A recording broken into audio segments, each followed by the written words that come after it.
Welcome back to the A-Level English Guide. This is part 3 of our series on language and thought for Cambridge A-Level English Language Paper 4, Question 2. If you haven't already watched part 1, where we explain key theories like Sapir-Whorf, Lakoff, Boas and Pinker, and part 2, where we break down a past paper and plan a full response, I'd recommend starting there. The links are in the description. In this video, I'll walk you through a full Band 5 model essay, written in response to the MayJune 2024 exam. It includes short, precise source quotes, clear application of theory, and the discursive structure that examiners love to see. Let's begin. Language is not merely a tool for communication. It is a mechanism through which individuals negotiate identity, assert social roles, and influence perception. The source text, The Power of a We, examines how strategic pronoun use, particularly the contrast between I and we, reflects and constructs notions of leadership, hierarchy, and collective identity. By foregrounding the cognitive and social impact of inclusive language, the text invites analysis through a range of linguistic theories. This essay will examine how these ideas align with the work of Sapir-Whorf, George Lakoff, Franz Boas, and Steven Pinker, demonstrating how even subtle language choices can shape the way individuals view themselves and others. This introduction clearly identifies the text's focus and outlines the key theorists the essay will explore. It also frames the discussion around the idea that language can both shape and reflect identity, directly addressing the exam question. The Sapir-Whorf hypothesis proposes that language influences habitual thought patterns. This is reflected in the article's observation that people lower in status use more I words, while leaders use more we words than I words. Such patterns indicate that language choices may unconsciously reinforce or disrupt social hierarchies. The claim that leaders focus more on others further supports the idea that pronoun use helps shape interpersonal perception. These examples suggest that language is not a neutral medium, but a cognitive framework that channels attention and interpretation. Whorf's view that grammar structures perception is exemplified here in how habitual pronoun use constructs identity and status in subtle but persistent ways. This paragraph shows a clear link between the theory and the text. It selects 3 different short quotes and connects them to the idea that language patterns guide social thinking, exactly as Whorf described. George Lakoff's theory of conceptual framing is supported by the article's assertion that pronouns can evoke feelings of affiliation. The use of we in leadership contexts is shown to create a shared reality, guiding listeners to align themselves emotionally with the speaker. The claim that inclusive speech signals empathy and unity reveals the strategic moral framing that Lakoff describes. These choices do not simply convey information, they frame the speaker as trustworthy and community-focused.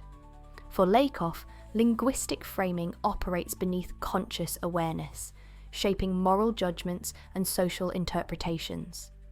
In this text, inclusive pronouns function as framing tools that construct affiliation and shared identity without explicit persuasion.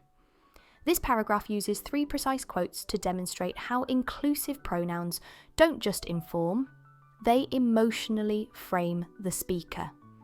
The theory is well integrated and helps explain how the audience is influenced.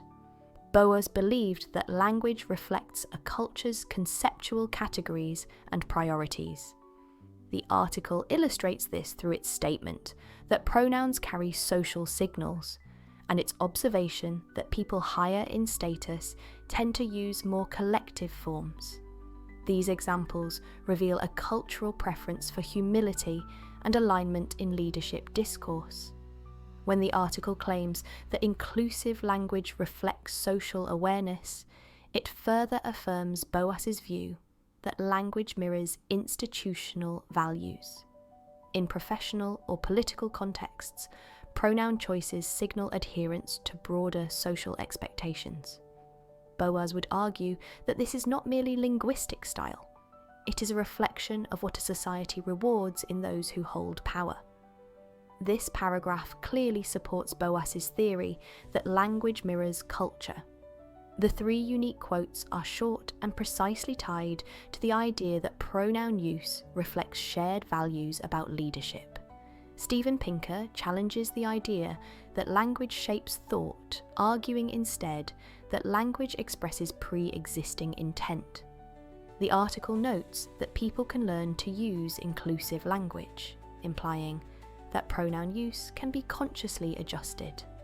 The line that such usage can be taught and practiced supports Pinker's claim that speakers adapt language to meet communicative goals. When the article states that individuals tailor language to shape impressions, it reinforces the view that speakers use language deliberately to reflect strategy, not subconscious influence. Pinker would interpret these behaviours as examples of thought preceding speech, where language is a flexible output of intention rather than a determinant of thought. This paragraph provides a counterpoint using Pinker's theory and three new quotes. It helps balance the essay by suggesting language might reflect, rather than shape, the speaker's intent. The article demonstrates that language, particularly pronoun use, plays an active role in constructing identity and shaping perception. Through the lens of Sapir-Whorf, pronouns emerge as unconscious cognitive tools. Lakoff's framing theory shows how inclusive language fosters emotional alignment. Boas reveals how pronoun patterns reflect shared cultural values, while Pinker reminds us that language often functions as an instrument of intentional self-presentation.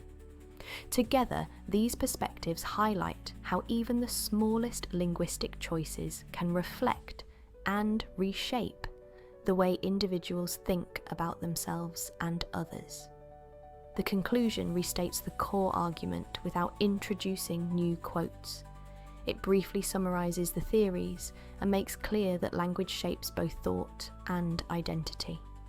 That brings us to the end of the model essay. I hope it helped you see how theory, close textual analysis, and discursive structure come together in a top-band response. You can download the full essay. Just check the link in the description. If you found this useful, give the video a like, drop a comment if you have questions, and make sure to subscribe. Your next grade boost might just be one click away. Drop your questions in the comments and tell us what to cover next. See you in the next video.